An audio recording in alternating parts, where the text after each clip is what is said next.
Hello and welcome back to Catch Up with the Catchpoles, which we're relaunching after what must be 9 months or a year. So in this video, we're going to be chatting through a bit about what we've been up to for the last couple of years, why we've been a bit quiet online and the challenges we've been having, as well as what we've got coming up in the pipeline and some exciting stuff to share with you. And then we've got some Q&A, which we've been sent some questions through by some of our amazing friends and followers that we will be answering for you. So with that in mind, let's get started on what we've been up to. What have we been up to? It's been an interesting couple of years. It's been Yes. kind of, on one aspect, they've kind of flown by and then also gone really slowly. So we've been up to actually quite a lot. One of the main things that we've been working on is Catchpole Stays, which is our serviced accommodation business, which has been doing really well. And we literally started that just before pretty much COVID. Yes, we started that in January 2020. We were like, yeah, this is the perfect time to start this. It's going to be amazing. And then obviously lockdown hit, and that brought about so many challenges with it along the way. But it's been something that's been really, really good. That's been pretty much my day-to-day work that I focus on, managing that day-to-day, managing the teams around us and dealing with the guests. So we also had a baby. We did, yeah. So he's nearly 2. He'll be 2 in October, but that's obviously taken up a lot of our attention. Yes. Been a big change as well to get used to in terms of how working from home with Finley being around. I know lots of people work from home as well, but yeah, the dynamic that we already had from working from home, just trying to juggle that between us and running our businesses between us as well. Definitely. We've also kind of looked at our portfolio and kind of changed it up a little bit by we sold our 8-bed HMO. Which is the last Catch Up the Catchpoles we did, if you haven't seen that. Yeah, we got rid of one of our rent to rent. Yes, so we had a 5-bed rent to rent HMO that we decided to step away from in February of this year. Reason being is it just started to struggle a little bit. Basically, it wasn't all en suites. It had some smaller rooms. It just started to kind of break even and sometimes making a little bit of a loss. So we decided to cut our losses on that and step away and focus our attention elsewhere. So we'd had that for about 3 years, which for 2 of those years it was probably really, really good for us, but for a year it did lose a little bit of money, so we decided that was the time to move away from that. Yeah, and then we've got rid of a few of our SAs, service accommodation units, in the last few years. I mean, for different reasons we've got rid of them. So we got rid of a couple where the lease, the leasehold didn't allow it anymore. They basically changed their mind about allowing a service accommodation in there, so we stepped away rather than causing issues.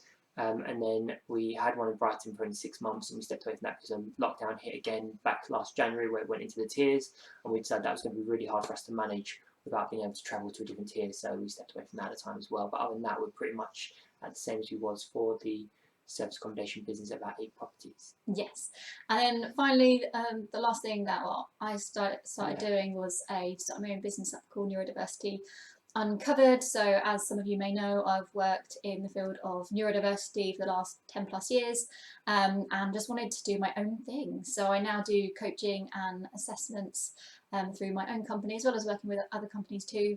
So that's working with people with dyslexia, dyspraxia, ADHD and autism, which I just really enjoy. So we've been pretty busy. Yes, but that's one of the reasons why we've been quiet on here, is we've been very, very busy, but also we've kind of come across some of our own challenges. So we want to share a bit about why we've been quite quiet on here. I guess one of the main things, obviously, it started it off was probably lockdown back in 2020, and that we started the new Catchpole Stays at the time. It was quite a challenging time to deal with, to try and keep that business afloat so early and to make sure we got guests in there when no one could travel.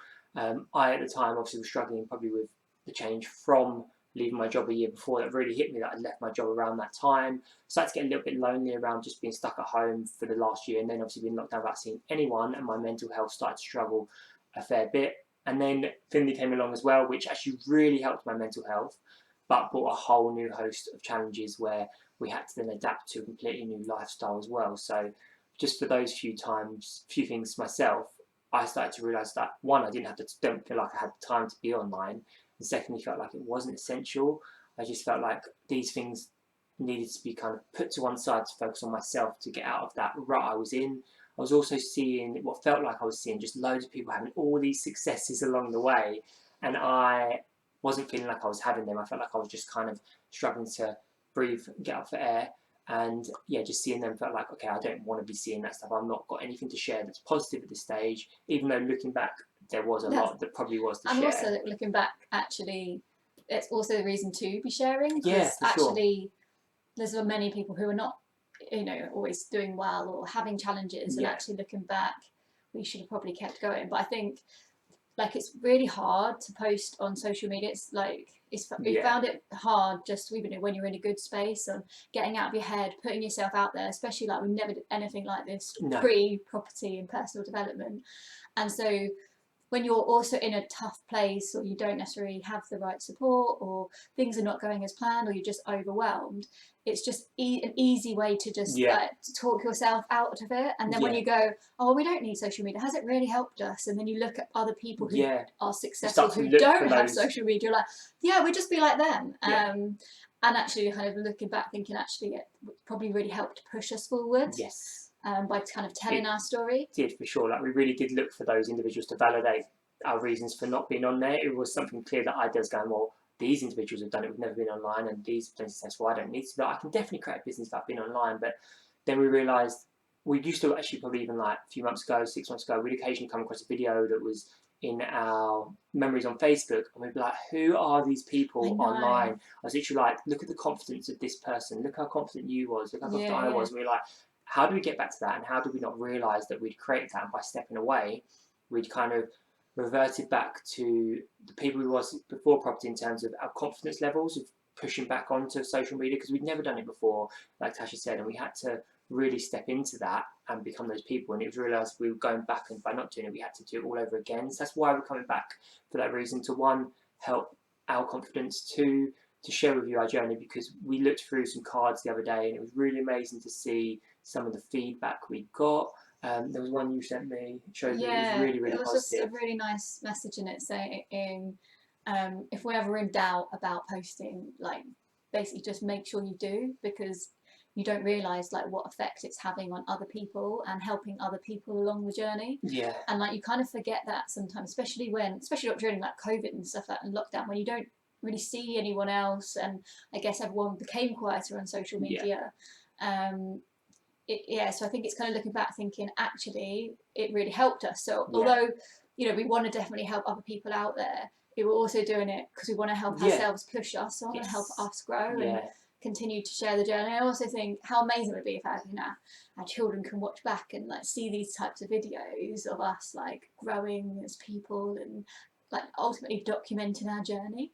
Yeah, for sure. And like, that is one of the things, by us pushing it online, it does help us grow as people, to grow ourselves, to push out of our comfort zone, to do bigger things, because we're constantly stretching and growing. But by not doing that, it definitely limits that. And like Tash said, during lockdown, people lacking posting online, I then told myself that, it's not the right time to be putting stuff online, showing that you're doing well or that things are going well when everyone's struggling. And then that led me to focus on the things that we were struggling on, which was almost like a downward spiral, which wasn't good for us at all. Yeah, and I think you also, because we weren't sharing our wins and things, we forgot how well we were actually doing. So you'd think like, in the last 2 years we haven't bought any properties, we've not even looked at any properties. And I'm like, wait though, like when I say we, mostly Ray has created the whole like Catchpole stays, which is doing really, really well. Into our third year now. Like going really well. And actually we've done a lot. Yeah, we sold a property, we're in the process of selling another one. We bought a big nursery that's going through planning. It's taken a long while to go through planning, but we bought that. We have bought properties. We just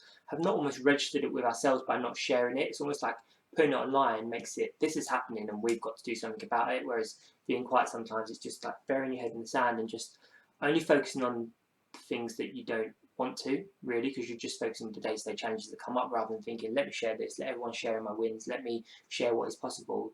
You just really focus on the challenges day-to-day, which is not always the best place to be at all. So we thought we'd tell you what we're up to now. Yes, lots going on at the moment. So obviously we talked about Catchpole Stage, that's still going really, really well. We're sitting at about 8 properties there. So these are all rent to rents. We don't own any of these properties, we just have control of them. And they're in Colchester, Ipswich and Chelmsford. We are actually getting rid of our Ipswich property, which we're actually quite sad to get rid of. We love that property. We like to go it feels like a little holiday home ourselves. Reason being, that's one of the buildings that's having the cladding done since Grenfell. They're just about to start the works on that, which is going to be about 12 months worth of works, which just kind of makes it a really hard property to let out on a short-term basis, because you're going to lose the balcony, you're going to lose all the views of the arena, which just makes things doesn't make sense to do that. So we're handing it back to the owner. She's already got a new tenant lined up, which is great. She's taking the furniture off us, so we just don't have to do anything with that. So in the beginning of September that's going, but we are then just sticking with Colchester and Chelmsford, which are great areas for us, and we will then probably just let that settle till the new year and then look to grow that again going forward. Yeah, sometimes it's good just to like pause, yes, make things assess. better. Yeah, assess, kind of make things better rather than, I think what we were doing sometimes was it was got so busy, taking on so much. Yeah. We kind of started dropping things. So I think we need to kind of stop, kind of reassess, kind of go like not shorten down. What's the word, like? Condense, that's it. Condense down into, and then like make them really, really, really good. Not that they're not good, but like make them even better to then go again and bring more on. Yes, and with obviously the challenges that people are having with the cost of living rising, we're obviously seeing how that's going to impact our business as well. With bills going up, that's going to impact every single one of our SA units because they're all paying bills that we cover. So we just want to see how that goes over the next few months before we then go again. So it's just about maintaining, it's making profit as it is. So just continuing that going moving forward. Yeah, and I think our plan as well, hopefully going forward with this, is to start, bringing in the money to start saving up to buy. We've got a nice pot behind us to hopefully buy our first SA because unit then that now. gives us more options should the market change. Like you've got obviously more control over the property, so should regulations change, you can obviously change things because you don't have to ask anyone's permission, and you can automatically revert back to the buy to let if the market changes at all. So I think that's kind of where we're heading, kind of long term eventually. Yes, yeah, definitely.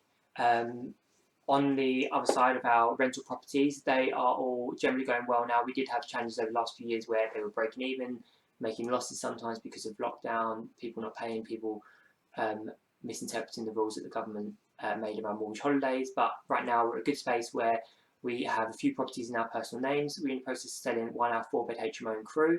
That's hopefully going to exchange this week. And then we're in the process of bringing stuff a bit closer to home. So the reason we're doing this is, one, we have Finley now. 2, that makes it harder to travel up and down the M1 and M6 to Stoke and Crewe. And again, I just don't want to drag him. I don't want to be away from him as much as I was. Like back in 2019 when we was doing a couple of projects up there, I was away a couple of times a week.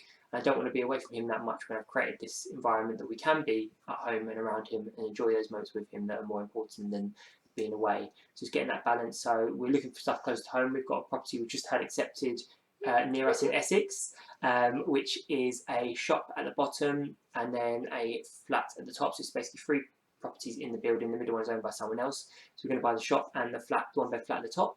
So it's an interesting setup. It is an interesting setup. Yeah, I'm determined to get that middle one eventually to complete the whole set, but that depends when the owner might sell it in years to come. So the flat has a short leasehold of just over 60 years, so it needs to be renewed, but by buying the shop we own the freehold for the building, so that gives us option to extend it quite easily, add the value back in there, extend it and create some nice properties with the flat in particular, to put a nice new kitchen and bathroom in, and the shop will just look to let it as it is. It was let out last in May, so not that long ago. It's been let out for many years. It's different types of shops, like a tea shop, a hairdresser's, a little gift shop. So there's plenty of opportunity there in that high street, and only a couple of shops that are empty, so I think it would be a great place from our research. Yeah, they said they have a lot of interest. Yeah, a lot of interest, but the owner's looking to buy where he's retiring and he looks to pass it to his kids and they're not interested in taking it forward. So that's in the pipeline. We also have the nursery that the big children's nursery that we bought that's waiting on planning. Been chasing for that. Planning's been in since December, and it's been super long, a great learning curve with that one to see how that's been, how quiet and tough it's been to get responses from the council, where everyone's still working from home and not always having direct lines. But we've had a lot better responses the last few weeks. We're hoping, fingers crossed, we should have a definitive decision in the next week or two. And then other than that, I can't think of what else we have on. Oh yes, a big thing we are doing. So Tasha's obviously got her Neurodiversity Uncovered business that she's continuing. Yeah. And one thing we're doing is we're actually creating our own lettings company. So it's going to be called Catchpole Lettings, just fitting in with the way all of our names are. And this is going to be focused local to us in and around Colchester and other parts of Essex. So focused on HMO management to begin with. Reason being is we've managed our own properties in the past, and we've also worked with agents, and we've seen what works well and what doesn't work well with them. We feel like we can offer a great service to local HMO landlords, whether they're student or professionals, and really offer a great service to them to manage their properties going forward and to take away a lot of that headache for them. So it's all set up, ready to go, all legally set up. We're just literally in the process of starting to advertise it now and reach out to people in the next month or so, and then we'll look to, fingers crossed, over the next kind of 3 to 6 months, get our first clients on board and manage their properties for them. So that's super exciting, a big change there. Going forward with something we're looking to do as well. So we'll have the Catchpole Stays, the Catchpole Property, Catchpole Lettings, and then Neurodiversity Uncovered. Yeah. Lots going on, which at times does make it hard for us to work at the same time, and that's something we're working better on as well, because in the past we have struggled with that, where we've gone off in different directions, but we're coming back together again to work closer. But lots of exciting things going on, which is again why I wanted to come back online to share more. We kind of took some time out to just be like, right, let's imagine that we're starting right from the beginning. Yes. Like, let's get, you know, the passion back, probably more so for me than necessarily for you. Like, what do we need to kind of get on board? And we talked about lettings for many a year. Years, as in like that's what we want to do. So we're like, why don't we just do even create the brand in like a year or so ago? We've had all that done, and so here we go. Here we go. And that's one of the things we were saying before we came here, that we kind of lost track as well. We went off in different directions, and kind of that made us struggle to kind of focus where we're going. We're going to touch on more some of the questions at the end of how that's led us to kind of be as a couple working together. But by doing that, it's by sitting down and really focusing on how we was at the beginning, looking at the videos of who we were, reconnecting with that has allowed us to really go again, because we could have easily got lost in these people who are feeling a bit negative and not wanting to be online. And there's times where we've talked about stepping away from it completely because we just lost the passion for it. But luckily we are very good at communicating with each other, and that allows us to really reconnect each time and be open and honest about what's working, what isn't working, and just make sure we stay together in this journey, because there's times where we've been kind of at tug of wars, try and go down different directions, and fortunately we've communicated through that and got through that. Okay, so I think we're going to do some questions and answers now, aren't we? Yes, we have a few people saying questions through, so thank you for those. And if you do have any other questions, like drop them in or send them to us, and we can do it next time. We'll add them to the next video, Okay, so I haven't written them down, so I would never remember. So what do you find the most rewarding, and why, out of the service accommodation, buy-to-let and HMOs, which are the 3 strategies that we've done? So we're going to answer slightly individually. So for me personally, I like, or looking at them all, with an overview of both, I love them all and I hate them all for all different reasons. So just running through them, the things that are most rewarding for me is the creativity of anything. So I love creating stuff, whether it be the businesses, properties, the design, that sort of aspect. So generally just looking at that holistically of them all, HMO is probably the one I enjoy the most. It's the most rewarding for me because it's the one that probably is the most creative. It's looking at something from a blank canvas and seeing how can you make the most of this, speaking to architects, working with them, designing it and creating a property that's really utilising all the space, meeting the regulations, and the design aspect as well, creating something really amazing. Looking back at our 8-bed HMO, which is the last one we did, which is quite a while ago now, I love the whole process of going through it step by step over 6 to 7 months and seeing it all come together, and seeing that thing you created from the images we've created online to work with the architects and design and to see it come together is really, really rewarding for me. That's something I kind of get that gratification inside from. That reward comes from me internally. It's something I really enjoy, but generally each one has little bits I enjoy about them. So buy-to-lets, I love that, little bits. Just little bits about everyone. They all come with their own challenges as well. That's the only thing. Again, the way I've said that shows how we've had the challenges over the last few years, that I still struggle to be the positive person I need to be going forward. So buy-to-lets are great because they literally can be very hands-off. You create something, you create a really nice home for someone, but on negative, when someone doesn't pay or does go quiet, which we've had in 3, 6, 9, 12 months where no one's paying, it's just making a loss. HMOs, again, mentioned why I do love them. You're creating these little units for individuals to have a space for work or when they're at university. What I don't like is obviously, again, tenants can be a challenge. And I think there's more things that go wrong. There there's more, multiple people living in there. So it's more like more wear and tear. There's more challenges of tenants not getting on. Whereas obviously you're letting a buy-to-let just to one individual family, it's less likely to have those issues. Service accommodation, really rewarding in terms of the feedback you get from guests, really rewarding in the amount of money it can make. It's the most rewarding and lucrative in that sense, but obviously it's the most riskiest and has bigger challenges in that aspect as well. So we have a lot bigger, higher outgoings in that property, in that business. More stress. Yeah, a lot more stress. It's a lot day-to-day hands-on. Because we manage it ourselves. Yes, we manage it ourselves. If you don't manage yourself, it's not. So there's a lot of kind of spinning plates in that business. And guests can be kind of very up and down. So you might have one guest who's like, most amazing experience, brilliant, 10 out of 10.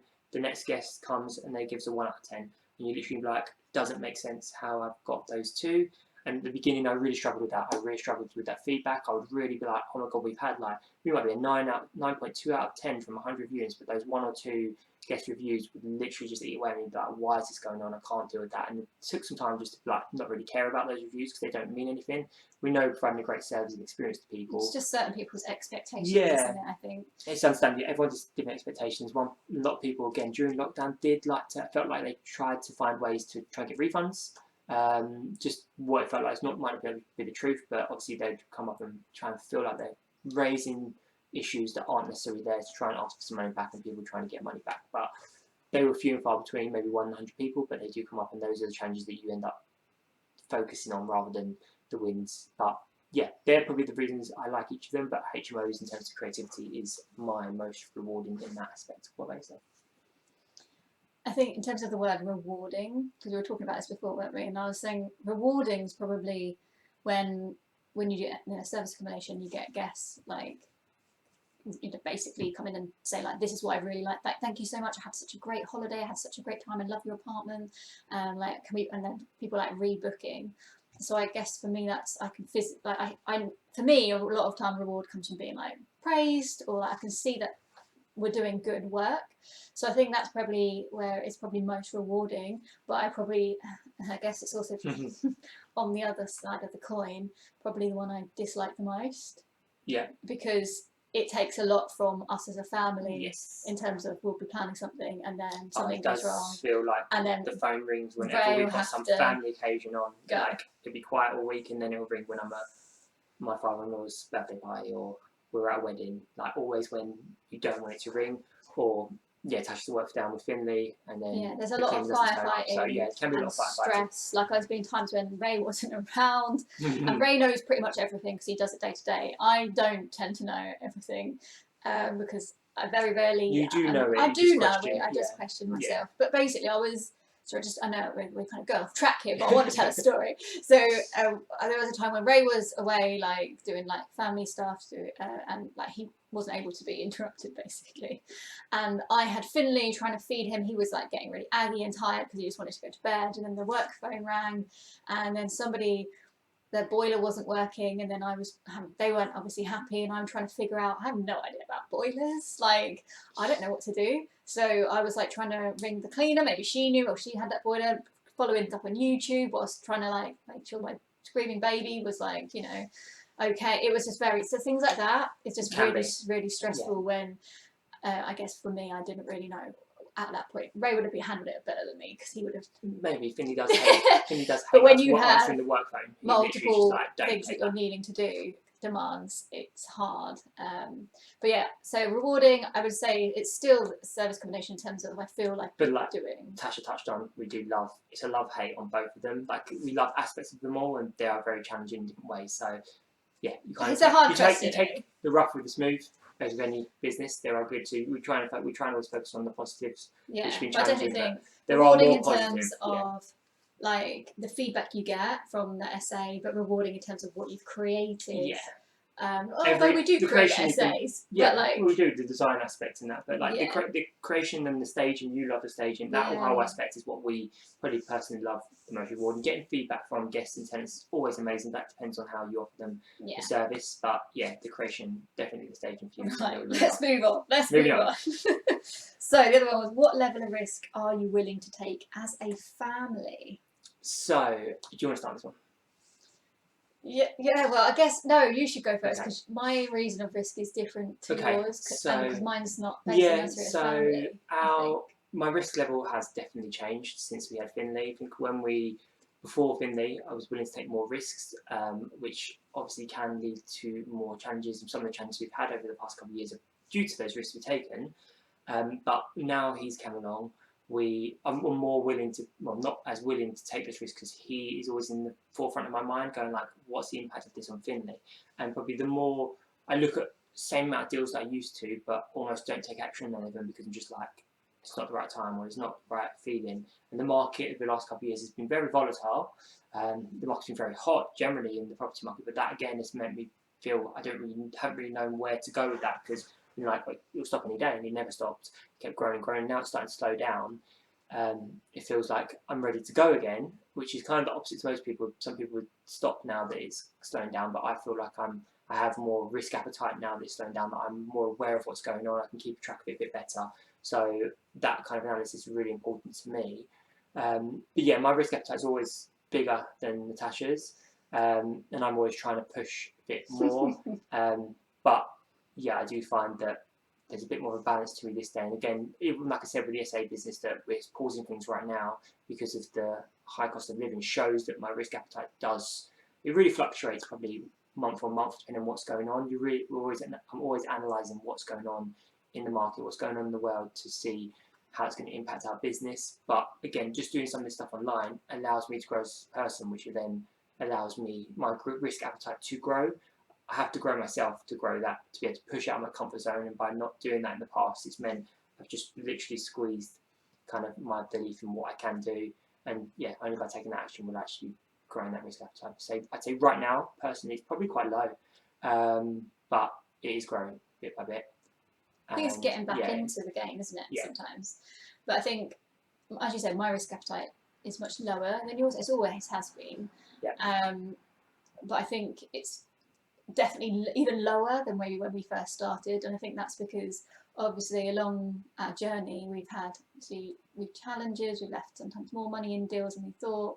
Like obviously we've made mistakes, we've had failings, which is all part of the journey. Yes. Like I don't think there's anyone that hasn't, but it does, I guess, like makes you stop and be like, oh, actually, like that hurt, or there was consequences attached to that, which sometimes some of them we're still like basically like trying to deal with now, which we're able to, which is fine. But it's just like, then I guess that's constantly that fear of things happening again. Yeah, you've got to push through those again, which is hard to do. Which is really hard to do. And that's where I think a lot of the time, and it's probably, to be honest, where I've kind of pulled away from property, to be like, actually, I don't like this. Like, because although it has given us so many benefits, I get sometimes very much drawn into like some of the challenges that it's had, and I guess then I kind of veered off and started doing my own thing with neurodiversity uncovered and going back into my psychology world, which I really love, and that's where we kind of drift apart. Yeah. We're obviously coming back down, back together again now, and not that we've never been like this. Yeah, but like, you were saying before, like I would come to you with deals and you literally. Yeah, and even now you'd be like, so I've done this, I've got this deal, and I'd be like, and then you'd be like, ruined it. Yeah, so as soon as she went in the past, as soon as Tasha was like, or yeah, but I would pull away as well, because I didn't want to push her too far, in terms of stretching her risk appetite. And I felt that wasn't the right thing to do. And again, that kind of lowered my risk appetite as well. So it's more recently that I've kind of, I guess the more things I've been sharing with her, going like, look how we used to be, look how confident we were. I've been subconsciously probably putting stuff in her mind, like, look what we could do, look what we've done, look who we were, look what could be possible. And that's, well, to me, I feel like I've seen her kind of belief stretch a bit more again. And that's allowed me to go, look at this deal again, look at this deal. So kind of getting on board, because although I could go and do it on my own, I don't want to. I want to do it together because I love doing it together. That's the most enjoyment I have, is when we do it as a couple, as a family. Like even recently with the property we literally just got accepted, obviously I went and viewed them. We went and viewed them together, and like you did numbers. But I think for me it's more like, actually we're not going to be in this 100% together. Actually, you'll need to kind of basically run the show. I trust you. I trust your judgment. Like, you know what we're looking for in terms of figures. Like, just go and do it. And it's like literally what you did. Like, I knew you put an offer in, but then he literally showed me the laptop literally a few days ago and was like, oh look, and I was like, oh, it's sold. And I was like, to us, like just joking. He was like, yeah. And I'm like, what? So then I was like, okay, a bit scared. But you then went, why didn't they get back to you when they tell you they sold? I was like, no, it has been sold to us. Like, we bought it. We're buying it. We actually did buy it. So, yeah, sometimes that goes because actually I'm not helping, I'm just hindering sometimes. Yeah, I think that's what we've learned along the way. So, communicate slightly differently in that sense. Anyway, so on. Another one is, what is your end goal in property? So, again, this is something I've struggled with, and I probably am a bit lost, to be honest, on where my end goal is. Something I really want to do was obviously help my family, help my parents with their retirement. But again, the last couple of years, I still want to do that. I need to want to do that, but just a bit lost with where I was going to achieve that because of burying my head in the sand and being a bit lost. So I still have to achieve. One thing I really envisage when I visualise my goals is basically having this big property, a big plot of land where my family can live together, not necessarily living in the same building, but there's maybe a few kind of smaller buildings on the plot, and a family lives together with our kids, parents, whatever it is. So our family's together in a nice place where you can spend a lot of time together, because family is the most important to me. And it's creating a family business. So the one, as you can see, we're talking about lettings, the property, the stays, all different aspects of ourselves as Catchpoles.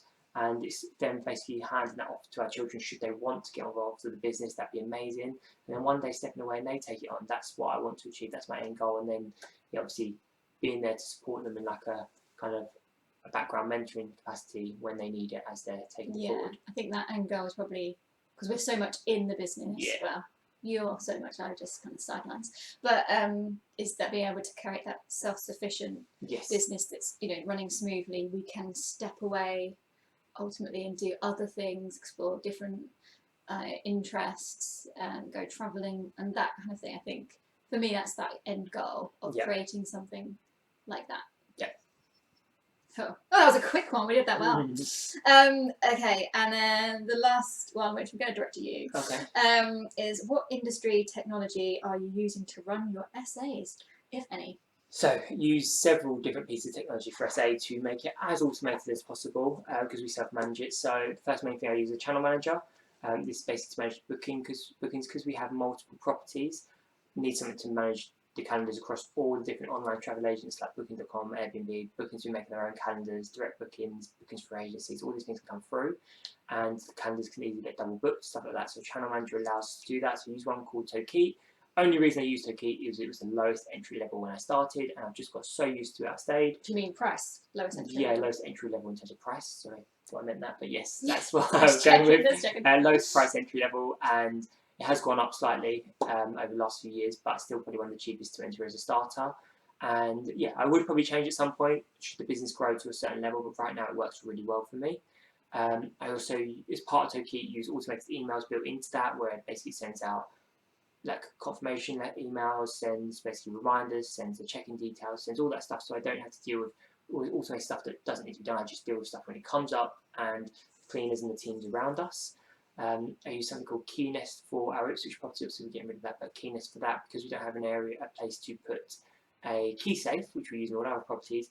It's a shop that they can go to, or a location they can go to pick up the keys, and basically we get a code that we send to each guest, and then they drop it back off and it gets checked back in, which saves us having to do meet and greet along the way. In terms of payments, we use Stripe. There is WorldPay, there is other payment options out there, but that's something we use to take payments for direct bookings, deposits. Is there a reason why you chose that? So there was the two I knew at the time was WorldPay and Stripe. Stripe was slightly cheaper in terms of UK payments, which is the main one we have. WorldPay obviously sounds as what it sounds like, more cheaper for world payments across the world outside Europe. But UK and Europe is a bit cheaper with Stripe, and I was already set up on it originally before, so that's the reason I went with that one. And there are probably others, but I'm struggling to think of them. But obviously registered in all the different online travel agents like Booking.com, Airbnb, Verbo, TripAdvisor, Expedia. Use all those online travel agents, not necessarily systems, but they're agencies to use and just utilise going forward. Then different agencies that work directly with different companies like Situ, Silverdor, companies like that, that bring you direct bookings, and that's generally probably most of the ones I use. Cleaners, they can get access to our channel manager, or we contact them directly through WhatsApp. And that's probably at the moment. Don't use anything in terms of maintenance at this stage. With our letting agent, we're going to be using different systems in terms of raising maintenance and issues like that, where they can raise it at different levels and stuff like that. But with SA, with SA we haven't done that because it wasn't essentially needed, especially because we didn't own the properties. We just ended up going back to the owner. Half the time, I'm sure even if we set that up, like they would still come to us. Yeah, for sure. It's like, oh yeah, well there's this app you're meant to use. Yeah, I think because they're not there regularly. If it was a tenant, they would regularly used to it. But with a guest who's there between 3 nights and 3 months, they're not going to pay attention to that. They're just going to call you when there's an issue. And that's probably the main ones that we have. So yeah, that's pretty much everything I think we had to cover today. We've been probably 20 minutes longer than we planned. Yeah, we're doing 15 minutes. 15 minutes will be, and then we just rambled on. But we have done it in one go. We have. It's because I'm getting promised a brownie at the end. So I'm like, right, just take one take and get a brownie. We'll smash this and get a brownie. But yes, thank you so much for joining us. Again, like I said, if you have any other questions you want us to answer, we'll tag them on to the next video, which we'll do next week. Going to do it on a regular basis going forward, and we'll hopefully do it live next time, and we'll hopefully see you. Or if anyone has any topics that you want us to have a chat about. We'll obviously just generally talk about what we're up to at the time, but we'll pick topics ourselves. But if someone has something they really want to cover, like Tasha said, please do let us know. Again, if you notice that we don't come on, then message us. Like, where have you gone? Where have you gone? Yeah, Tag us, hold us Catchpoles. accountable. Because we're doing this to help ourselves and for you guys too. So hopefully it's helped. Yeah. Have a wonderful week, and we'll speak to you soon. Take care. Bye.